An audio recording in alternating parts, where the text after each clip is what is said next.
우리 오늘 요한복음 7장 37절부터 53절까지 말씀 나누겠습니다.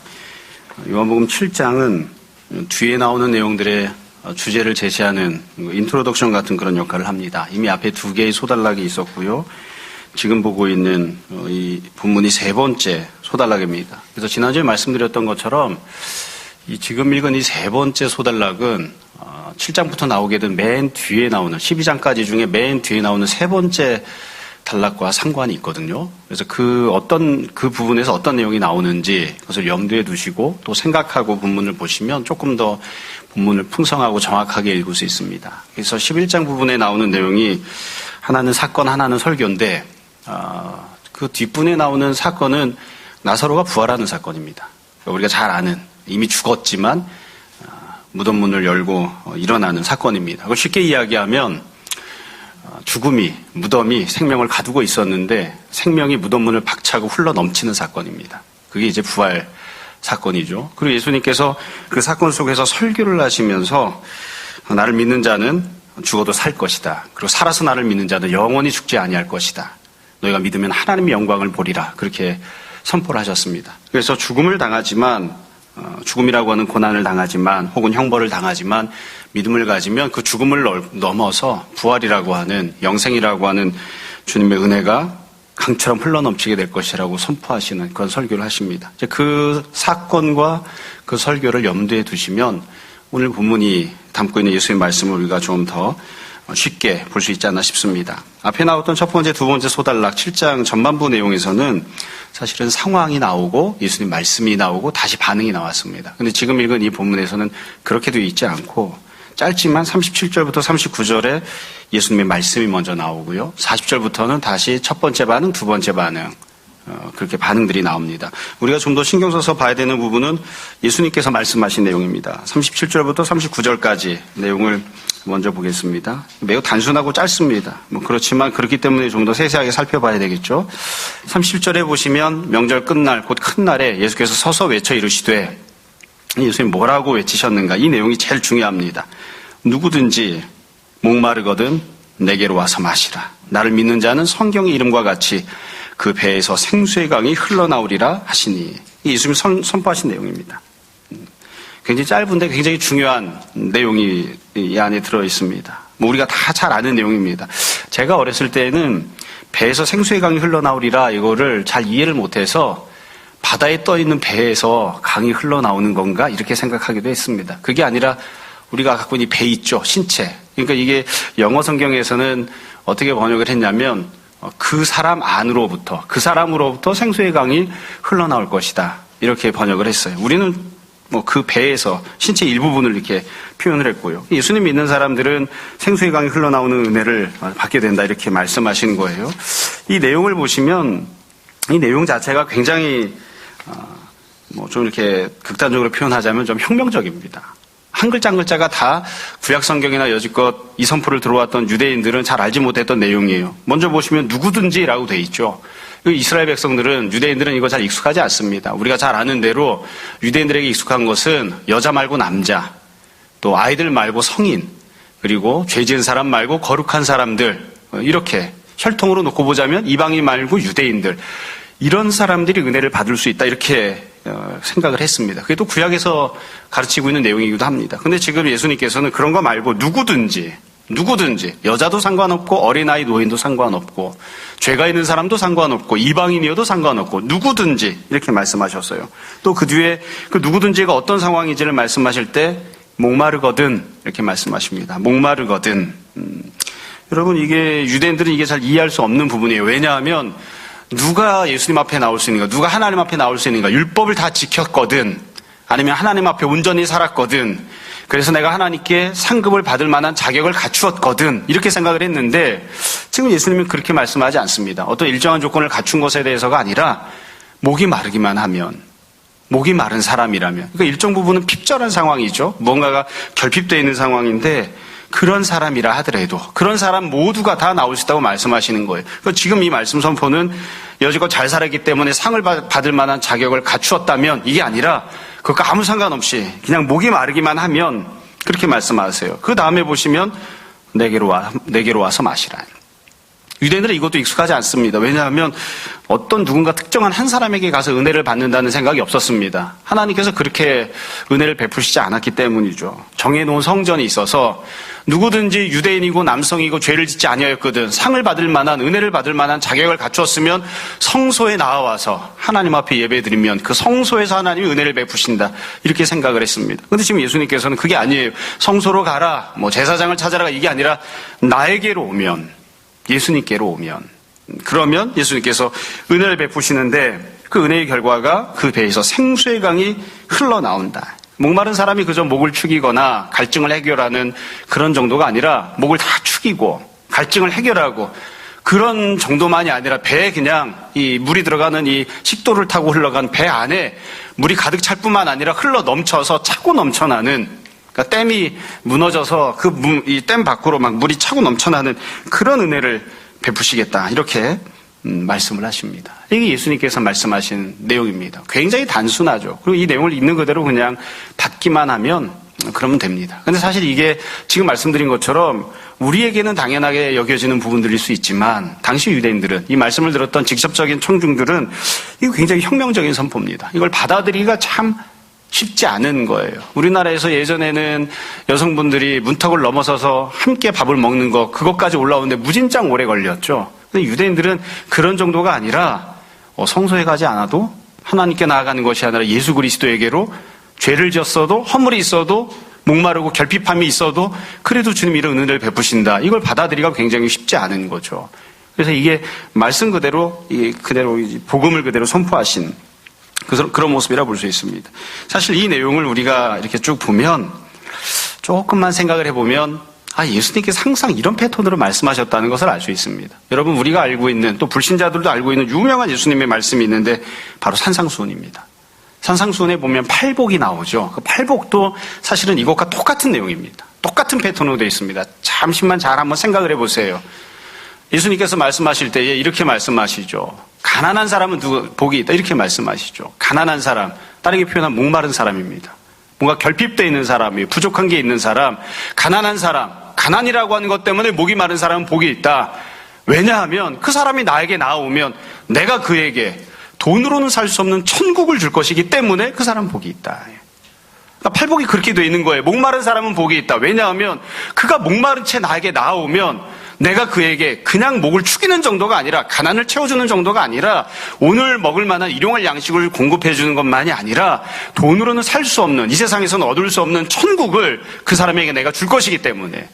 팔복에서 또 그렇게 예수님이 선포하셨죠. 울고 있는 사람 복이 있다. 울고 있는 사람이 목마른 사람입니다. 뭔가가 결핍된 사람이죠. 힘들고 어려운 상황에서 울고 있는 거예요. 그 사람은, 목마른 사람은 복이 있다. 울고 있는 사람은 복이 있다. 왜냐하면 내가 그 사람의 눈물을 씻어줄 것이기 때문이다. 그 사람에게서 생수의 강이 흘러 넘치게 할 것이기 때문이다. 그렇게 말씀하신 겁니다. 결국 뭔가 부족한 사람, 어려움이 있는 사람, 또 결핍되어 있는 사람, 필요한 것이 있는 사람, 그것이 가난이 되었건 울고 있는 것이 되었건 아니면 다른 무엇이 되었건 그 목마른 사람들에게 예수님께서 은혜를 베푸신다, 그렇게 말씀하시는 거예요. 그래서 지금 말씀드린 대로 조금 더 상세하게 말씀드리겠지만 팔복의 내용을 이해한다면 이렇게 이야기할 수 있습니다. 가난한 사람 복이 있습니다. 왜냐하면 예수님께서 그 사람에게 성령을, 생수의 강을 흘러넘치게 베풀어 주셔서 그 사람이 죽은 다음에 천국에 가는 것뿐만이 아니라 이 땅에서도 돈으로 값주고 살 수 없는 천국을 받아 누리고 살 수 있게 해주시기 때문입니다. 지금 현재 울고 있는 사람 복이 있습니다. 왜냐하면 우는 것 자체는 복이 아니지만 예수님께서 그 사람에게 성령님을 보내주셔서 성령님을 통해 생수의 강이 흘러넘치도록 그 사람에게 은혜를 베푸시기 때문에 성령님께서 그 사람을 위로해 주시고 성령님께서 그 사람의 눈물을 닦아주셔서 그 사람의 마음에 격려와 위안을 얻는 사람이 될 것입니다. 그래서 울고 있는 사람 복이 있다고 그렇게 말씀하시는 겁니다. 결론적으로 이야기하면 산상수훈에서 선포하셨던 팔복의 말씀은 성령님의 역사심을 통해서 성취가 되는 거죠. 지금 이 땅에서도 오늘 우리가 받아 누리는 은혜들로 주어지는 겁니다. 처음에 말씀드렸습니다만 맨 뒤에 나사로가 부활하는 사건이 나오죠. 그래서 결국 예수님이 궁극적으로 모든 사람들, 우리를 포함한 모든 청중들에게 말씀하시는 목마른 사람은 누구냐면 죽음의 얽매여 있어서 결국은 죽음에 끌려가고 무덤 속에 갇히게 되는 사람들입니다. 그게 목마른 사람들이에요. 결국 태어날 때부터 반드시 죽을 수밖에 없는 운명을 갖고 태어난 사람들, 죽음이라고 하는 심판을 피할 수 없는 사람들, 그 목마른 사람들은 복이 있다. 왜냐하면 내가 그에게 성령님을 주어서 생수의 강이 흘러넘치게 해서 그가 받아 누리는 생명이 무덤문을 팍 차고 나오고 무덤문으로 밖으로 흘러나와서 다 부활을 누리는 사람들, 영생을 소유하고 누리는 사람들이 되게 할 것이기 때문이다. 이제 그렇게 말씀하신 겁니다. 자, 이 본문에 대해서, 이 말씀에 대해서 조금 더 생각해보고 해석을 하려고 합니다. 사실 오늘 이 본문에 대한 이야기는 이 정도 이야기하면 사실 본문과 관련된 내용은 다 이야기했다고 할 수 있습니다. 다만 뒤에 이 사건, 이 말씀이 어떤 의미인지를 설명을 하셨거든요. 그러면서 39절에 보시면 이렇게 설명을 했어요. 이는 그를 믿는 자들이 받을 성령을 가리켜 말씀하신 것이라. 예수님께서 이 말씀하신 것에 대해서 사실 방금 제가 쭉 말씀드렸습니다만 목마르다고 하는 것을 어떤 물질적인 필요가 채워지지 않은 것, 결핍된 상황 이런 것들도 포함해서 이야기할 수 있습니다. 그런데 그런 것에 국한하거나 그게 본질적인 내용이 아니라고 하는 것을 알려주시기 위해서 설명도 그냥 뒤에 딱 붙어서 나왔어요. 여기서 말하는 생수의 강이란 성령님을 뜻한다. 성령 하나님이 흘러넘치도록 그렇게 공급되어지는 것을 뜻한다. 이렇게 설명을 하셨어요. 그래서 오늘은 조금 더 상세하게 성령 충만을 받는다는 것, 성령님이 우리 안에서 흘러넘친다는 것, 예수님께서 성령님을 통해 어떤 은혜를 베푸시는가에 대해서도 조금 더 우리가 살펴보려고 합니다. 그러니까 지금부터 이제 성령님과 관련된, 성령 충만과 관련된 내용을 말씀드리려고 합니다. 우선 성령 충만을 받으면 생수의 강이 우리 안에서 흘러넘치게 되면, 성령님이 우리 안에 충만하게 되면 어떤 결과, 어떤 열매, 어떤 은혜를 받게 되는가. 제일 직접적인 첫 번째 열매는 7장에 나왔던 예수님께서 맨 처음에 선포하신 내용, 두 번째 선포하신 내용을 깨닫고 믿게 되는 것입니다. 7장 맨 처음에 예수님이 뭐라고 선포하셨냐면 예수의 말씀이 곧 하나님의 말씀이라고 하셨습니다. 그걸 믿게 되는 거, 그거 깨닫게 되는 게 바로 성령님이 베푸시는 첫 번째 은혜입니다. 그러니까 이 성령님이 역사하지 않으시면, 성령님이 우리 안에 충만하게 임하지 않으시면 예수님의 말씀이 하나님 말씀으로 믿어지지 않습니다. 7장에서 두 번째 이야기했던 내용은 예수님께서 하나님의 아들이시고 예수님께서 천국에서 내려오신 분이시고 지금은 승천하셔서 하나님 보좌 우편에 앉으셔서 영광 받으시는 분이라는 선포였습니다. 이건 역시 성령 충만을 받지 않으면 깨달아지지도 않고 믿어지지도 않습니다. 그러니까 우리가 성령 충만을 받으면 제일 처음 받게 되는 은혜는 예수 그리스도에 대해서 깨닫게 되고 믿게 되는 겁니다. 그 당시 예수의 말씀을 직접 들었던 유대인들은 믿지 않았지만 우리는 직접 보지 못했음에도, 직접 듣지 못했음에도 불구하고 예수님의 말씀을 하나님의 말씀으로 믿게 되고 예수님이 하나님의 아들이심을 믿게 되는 것, 그게 바로 성령 충만을 받은 첫 번째 열매입니다. 그러니까 누군가가 우리에게 당신이 성령님이 함께하고 있는 사람이라는 것을 어떻게 증언할 수 있습니까? 당신 안에 성령님이 함께하고 있다는 것을 어떻게 표를 내어 보일 수 있습니까? 그러면 우리가 이렇게 말할 수 있습니다. 나는 예수님 말씀이 하나님 말씀이신 것을 믿습니다. 나는 성령님께서 나를 감동시켜 주셨기 때문에, 성령님께서 나를 주장해 주셨기 때문에 예수님께서 하나님의 아들이심을 믿습니다. 예수님께서 천국에서 내려오셨고 지금 천국에 승천하셔서 하나님 보좌 우편에 앉아 계심을 믿습니다. 그것이 성령님이 내 안에 충만하게 임재하고 계신 증거입니다. 그렇게 우리가 고백하고 또 설명할 수 있습니다. 이게 성령 충만을 받은 첫 번째 결과입니다. 두 번째, 성령님께서 우리에게 충만하게 임재하셨기 때문에 또 우리 안에 충만하게 함께하고 계시기 때문에 나타나는 열매들과 결실들이 또 많이 있습니다. 성경에 보면 성령과 관련되는 여러 가지 내용들이 나오는데 몇몇 군데들에서 성령 충만에 대한 내용들이 나옵니다. 우선 예수님께서 지상에서 공생애 사역하시면서 사역하실 때 그때에는 가장 많이 언급되고 나오는 부분이 성만찬 설교입니다.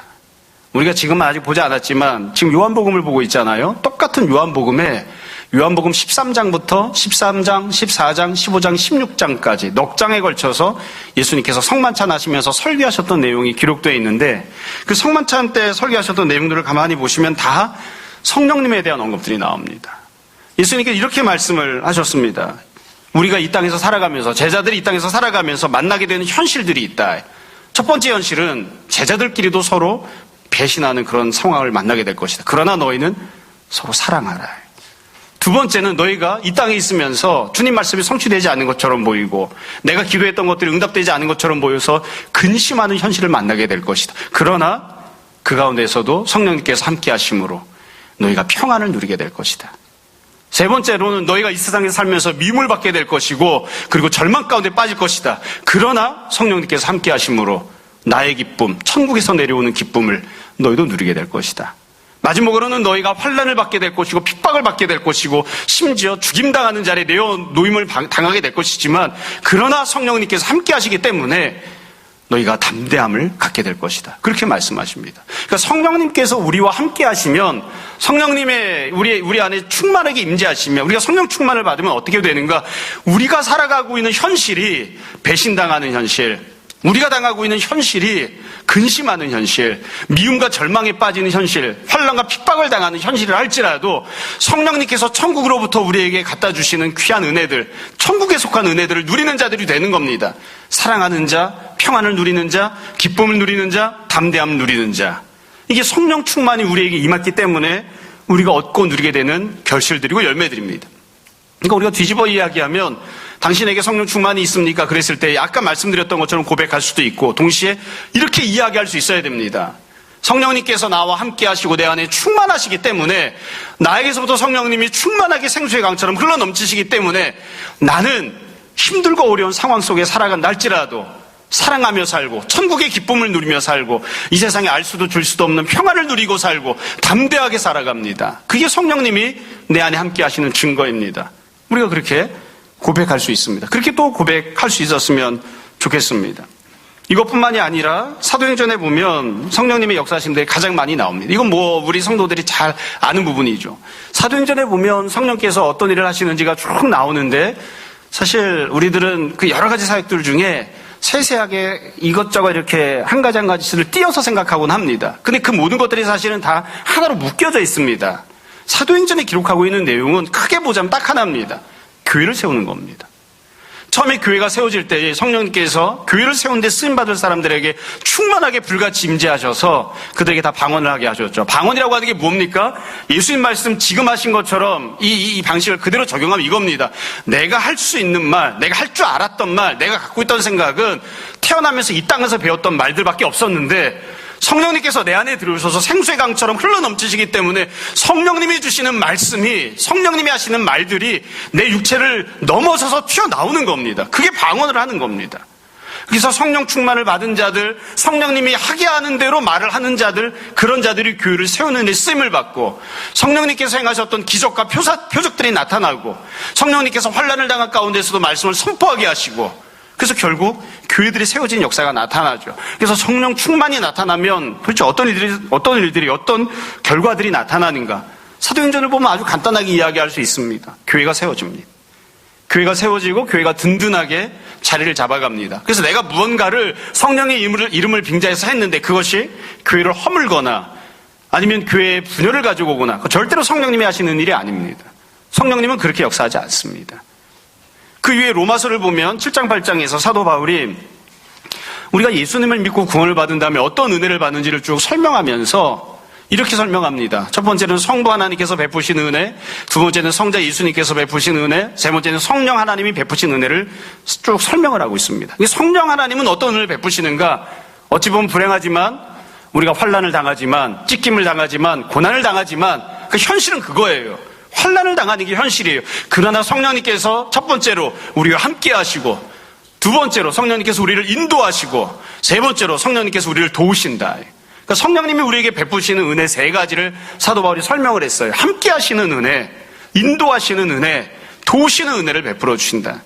사실은 우리가 로마서 읽으면서 이렇게 선포했구나 생각하지만 아마 제가 지금 했던 내용들을 좀 귀담아 들으시면 예수님께서 성만찬 때 설교하신 내용을 그대로 사도 바울이 쓴 걸 알 수 있습니다.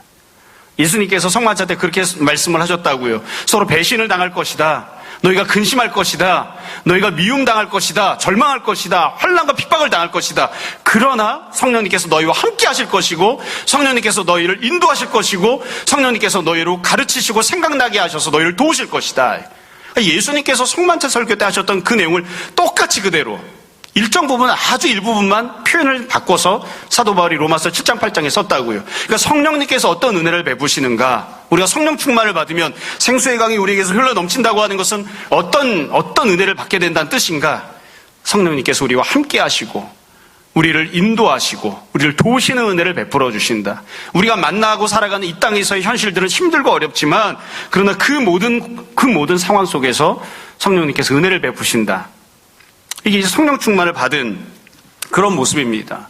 성경에 보면 성령 충만에 대한 내용이 한 가지 더 나옵니다. 이게 마지막 내용입니다. 성령 충만에 관한 내용을 보면 갈라디아서에 보면 성령의 9가지 열매가 나오죠. 성령의 9가지 열매는 인격적인 성장을 뜻합니다. 거기 나오는 9가지 열매들을 보시면 뭐 돈을 많이 벌게 된다든지 세상에서 높아진다든지 학력이 높아지 이런 내용은 한 가지도 없습니다. 주변 사람들과 대하고 접하며 살아가면서 이웃들에게 어떤 성품과 인격으로 대하게 되는지에 대한 내용입니다. 그러니까 성령 충만을 받게 되면 그러면 내 성품이 변화해서 내 인격이 변화해서 주변 다른 사람들에게 성령님의 모습을 보여주는 원래 내가 갖고 태어난 성격이 있잖아요. 내가 이 땅에서 살아가면서 형성했던 그런 성품들이 있잖아요. 그렇죠? 여러분들도 스스로를 보시면 이거 도대체 어떻게 처리했으면 좋을까 싶은 그런 나만의 성품들이 있다고요. 그렇죠? 뭐 구구절리 이야기를 안 해도 우리 목사님 이런 스타일이셔. 또 다 알고 계시죠. 근데 성령 충만을 받으면 성령님께서 내가 갖고 있던 그 성격으로 갇혀져 있던 것들을 뚫고 나오시는 거예요. 그걸 부시고 나오시는 거예요. 생수의 강이 흘러 넘치는 거예요. 그래서 인품의 변화가, 성품의 변화가 다른 사람들을 대할 때 예전과 다른 모습으로 대하는 모습들이 변화된 삶이 나타나게 하십니다. 그게 바로 성령 충만을 받았을 때의 열매들입니다. 자, 지금 제가 성령 충만을 받았을 때 어떤 열매들, 어떤 은혜를 받는지를 쭉 말씀드렸습니다. 이와 같은 성령 충만이 갖고 있는 특징들이 있습니다. 특징들. 우선 제일 중요한 첫 번째 특징은 예수님께서 말씀하셨던 생수의 강이 흘러넘치게 된다고 하는 성령 충만을 받게 된다고 하는 이 선포는 예수님 당시까지는 한 번도 누려본 적이 없는 그리고 알지 못했던 은혜입니다. 구약시대 때는 한 번도 이 약속이 주어진 적이 없습니다. 생수의 강이 흘러넘치는 성령님이 우리에게 임하시고 성령님께서 우리에게 충만함으로 사역하시는 그리고 그것 때문에 성령의 열매들이 맺히는 그런 약속은 구약시대 때 주어진 적이 없습니다. 주어진 적이 없기 때문에 유대인들은 누려본 적이 없습니다. 누려본 적이 없기 때문에 구해본 적도 없습니다. 그러니까 한 번도 약속된 적이 없었던, 받아본 적이 없었던 어찌 보면 미지의 것을 지금 예수님께서 우리에게 약속해 주시는 겁니다. 두 번째 특징이 있습니다. 예수님께서 이 말씀하실 때에 이 말씀은 지금 당장 주어지는 은혜가 아니라 미래에 받을 은혜로 말씀을 하셨습니다. 이거 성령 충만이라고 하는 건 미래에 받는 은혜입니다. 미래에 받는 은혜. 당시 이 청중들은 현재 이런 것을 받아본 적이 없기 때문에 다 이해를 못했을 거예요. 근데 우리는 좀 알고 있죠. 왜냐하면 당시 청중들에게는 이게 미래에 대한 약속이지만 지금을 살아가고 있는 우리들 입장에서 보면 이미 과거에 성취된 내용이잖아요. 어떤 것이 성령 충만인지를 알고 있잖아요. 그런데 우리가 한 가지를 더 잘 생각해야 됩니다. 우리에게 있어서도 성령 충만은 미래적인 사건입니다. 미래적인 사건. 우리가 이미 성령 충만을 받았지만 이것으로 완전히 끝나는 게 아닙니다. 뒤에 가서 조금 더 말씀을 드리려고 해요. 여러분, 우리가 가장 충만하게 성령 충만을 받을 때는 언제일까요? 천국에 가서입니다. 가장 완벽한 성령 충만을 받는 때는 천국에 가 있을 때입니다. 천국에 갔을 때 하나님께서 우리에게 약속하셨던 모든 은혜가 다 완전하게 성취가 되어서 우리가 천국에서 영생을 누릴 때, 부활을 누리게 되었을 때 그때의 완벽한 성령 충만을 우리가 받게 될 것입니다. 그렇기 때문에 이걸 뒤집어 말하면 어떻게 이야기할 수 있냐면 지금 현재 아무리 성령 충만을 받은 사람이라 할지라도 완성된 성령 충만을 받은 게 아닙니다. 계속해서 성령 충만을 더 받을 수 있습니다. 그리고 맨 마지막에는 우리가 이 육신을 벗어나서 천국에 들어갔을 때 완벽한 성령 충만을 받게 될 겁니다. 그래서 성령 충만은 일정 부분은 과거에 성취된 사건이지만 우리들에게 있어서도 아직 완전히 성취가 되지 않은 미래적인 사건입니다. 앞으로 주어질 은혜를 더 바라볼 수 있게 하는 것이 성령 충만이 우리에게 주어지는 그런 약속이고 또한 특징이기도 한 것이죠. 한 가지를 더 말씀드리고 뒷부분으로 넘어가려고 합니다. 여러분, 성령 충만은 어떤 특징을 갖고 있냐면 다른 것들과는 다르게 이 땅에서 천국을 누리며 살아갈 수 있게 하는 그런 원동력과 능력을 공급한다는 특징을 갖고 있습니다. 사실 이것 때문에 우리가 성령 충만을 갈급해하는 것이기도 합니다. 무슨 말이냐면 죽은 다음에 우리가 천국에 가잖아요. 그거 말고 이 땅에 살면서도 우리가 천국을 누리고 살아야 되잖아요. 그럼 이 땅에서 우리가 천국을 누리고 살 때 혹은 우리가 이 땅에서 살아가고 있지만 이 땅의 원칙대로 살지 않고 천국의 법칙을 따라서 살아갈 때 어떤 힘으로 도대체 그렇게 살아갈 수 있는가? 그게 바로 성령의 능력을 통해서 그렇게 살 수 있는 것이죠. 성령 충만을 통해서 그렇게 살 수 있는 것입니다. 지난주에 설교하면서 오후 2시 예배 때는 말씀을 드렸고 11시 때는 말씀을 안 드렸는데 우리가 레위기 내용을 보면 성도들이 어떻게 살아야 하는지에 대한 설명들이 쭉 들어 있습니다. 하나님께서 이스라엘 백성들 태어날 때부터 노예였는데 아버지도 노예, 나도 노예, 내 자식도 노예였는데 히브리인들을 애굽에서 출애굽시키셔서 자유로운 사람들이 되게 하시죠. 그리고 가나안 땅에 들어가게 하십니다. 이전과 다른 종류의 사람, 어찌 보면 신학적으로 이야기하면 새로운 피조물이 일정 부분 되게 하신 겁니다. 그리고 그들에게 이제 너희가 구원받았으니까 어떻게 살아야 하는가, 어떻게 사는 것이 구원받은 사람이 살아가야 하는 삶의 모습인가를 세세하게 나눠서 규정을 하셨습니다. 그리고 명령을 하셨어요. 그 내용이 바로 레위기에 담겨 있습니다. 그래서 레위기의 주제는 내가 거룩하니까 너도 거룩하라는 겁니다. 내가 거룩하니까 너희도 이 땅에서 삶을 살아갈 때에 거룩하게 살라는 거예요. 그러면서 하나님이 레위기에서 생활하는 모습들을 구석구석 요소별로 다 나누셨어요. 첫 번째, 신앙생활할 때에 어떻게 해야 되는가? 두 번째, 불신자들과 접촉할 때에 어떻게 살아야 되는가? 세 번째, 식생활을 할 때에 어떻게 살아야 되는가? 네 번째, 일상생활에서 성생활을 할 때에 어떻게 살아야 되는가? 다섯 번째, 집을 살 때, 토지를 살 때, 노예를 부릴 때 재산관계를 어떻게 처리해야 되는가? 이런 것들에 대해서 하나님께서 세부적으로 다 말씀을 하셨어요. 그러니까 삶을 구석구석 다 나누신 거예요.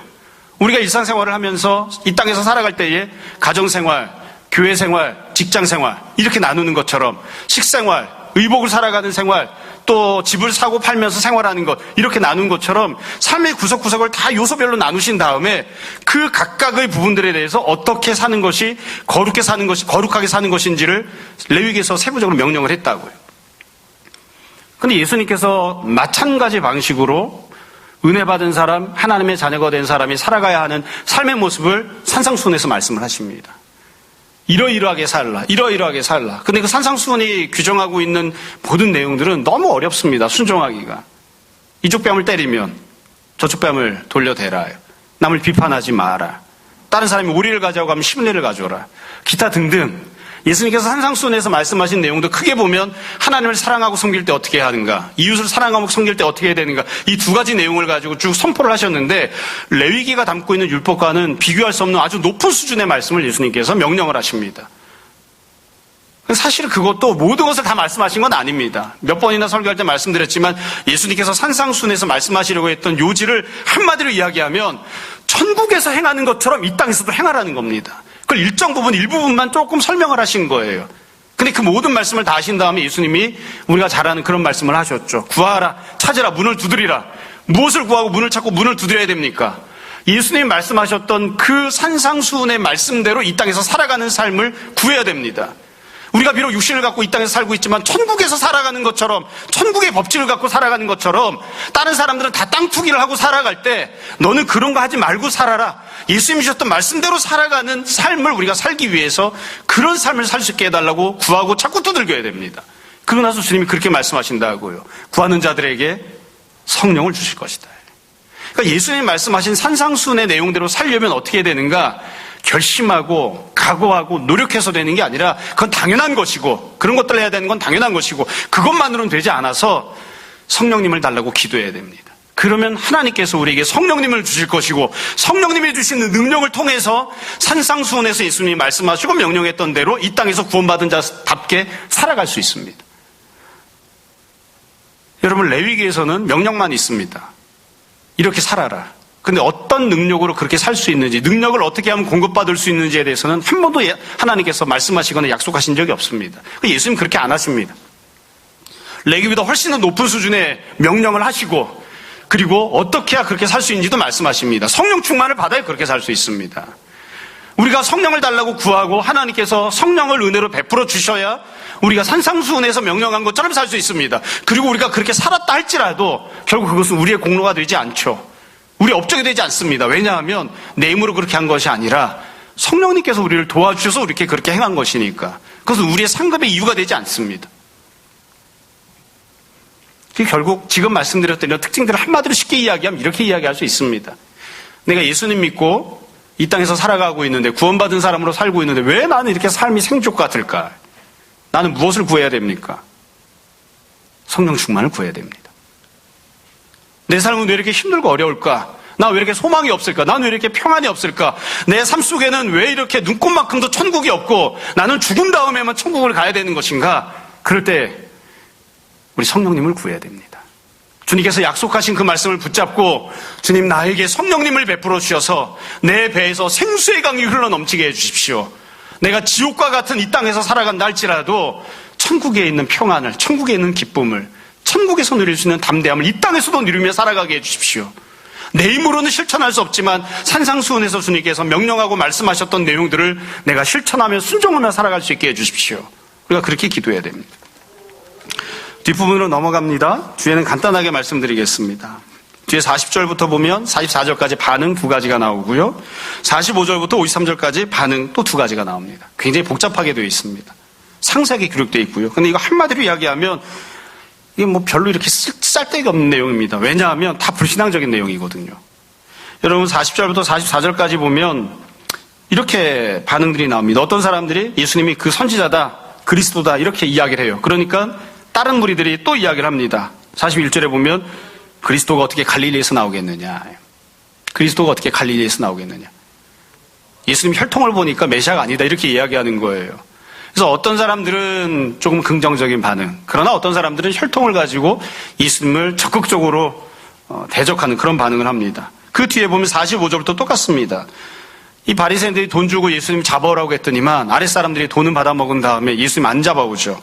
그리고 나서는 예수님처럼 말하는 사람이 아무도 없었습니다. 반문을 해요. 그러니까 바리새인들이 너희도 미혹되었느냐 적극적으로 대적을 해요.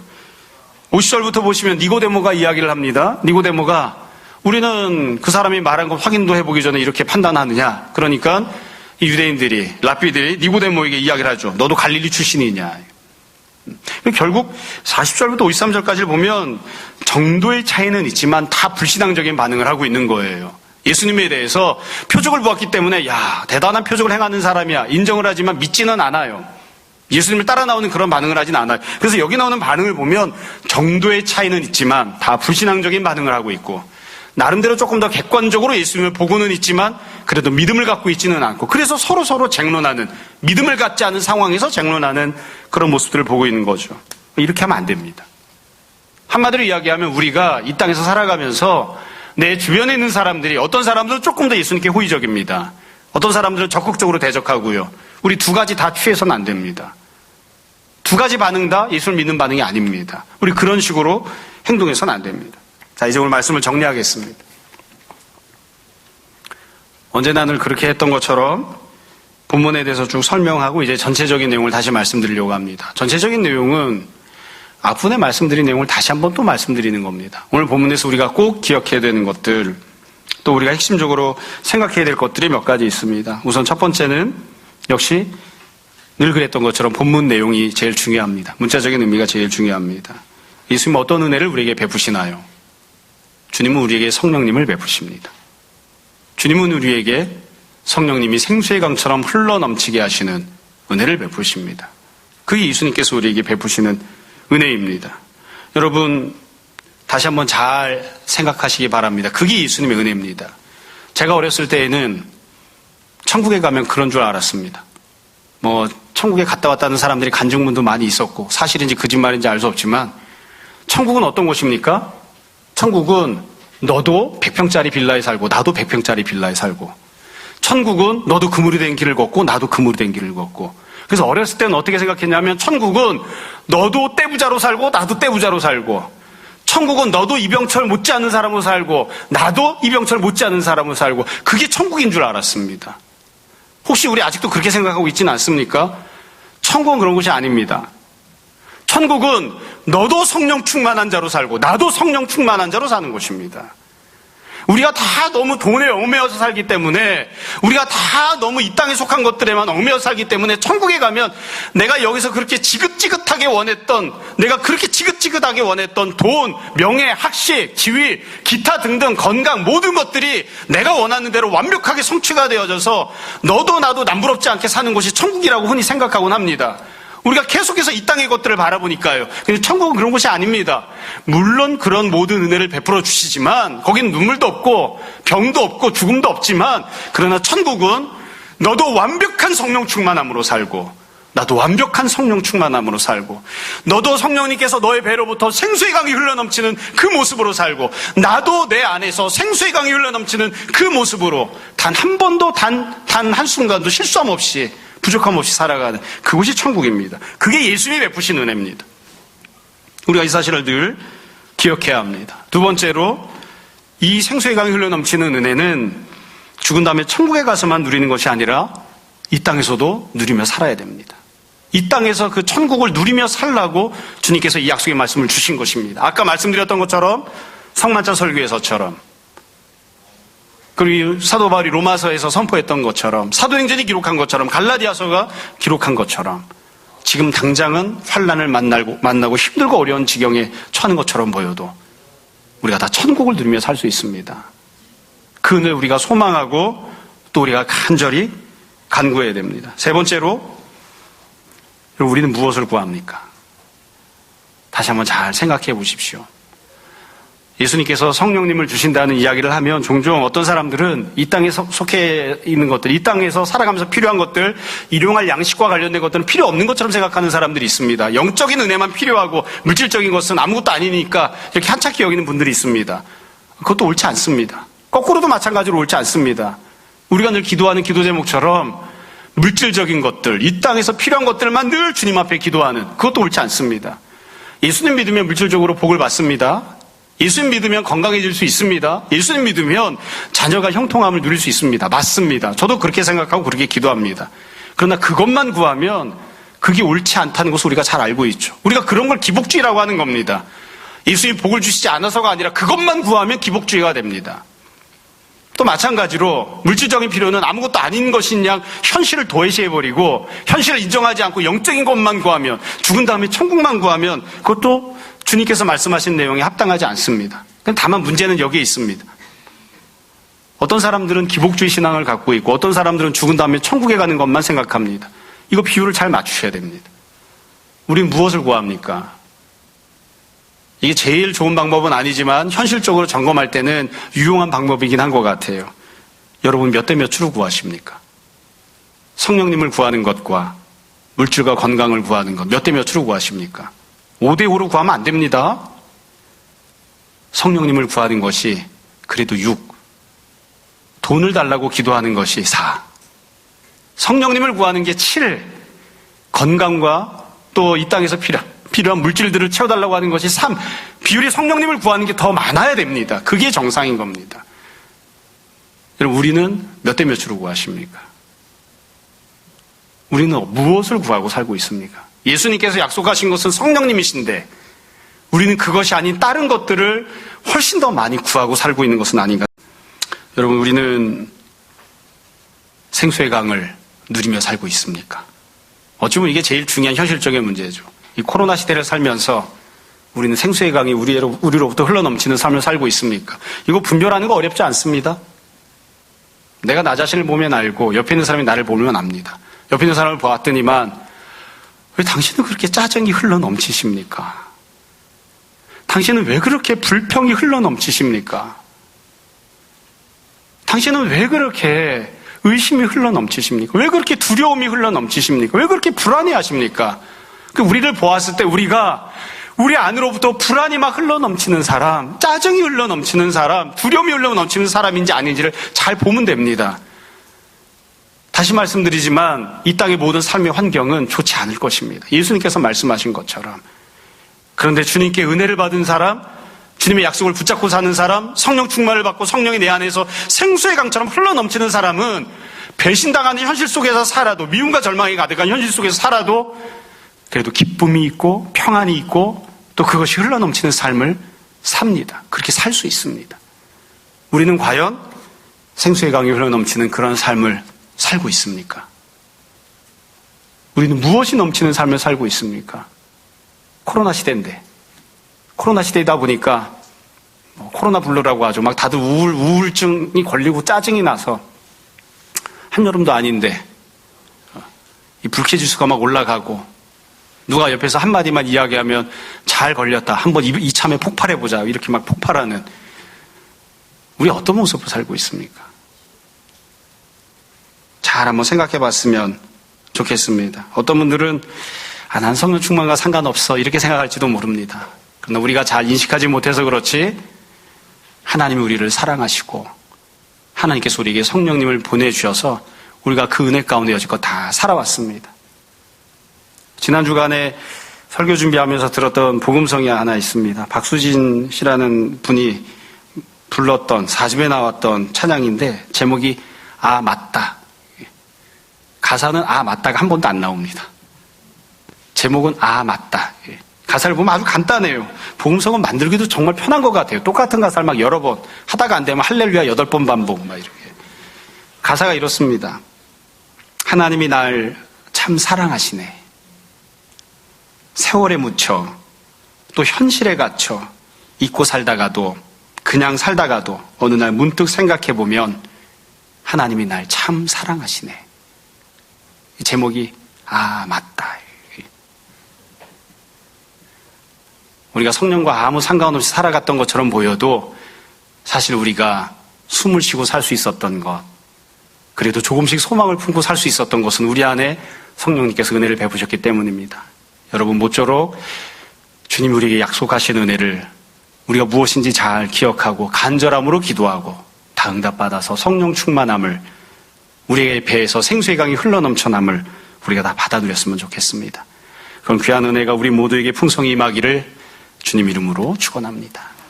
잠시 기도하겠습니다. 오늘 말씀을 정돈해 보십시오.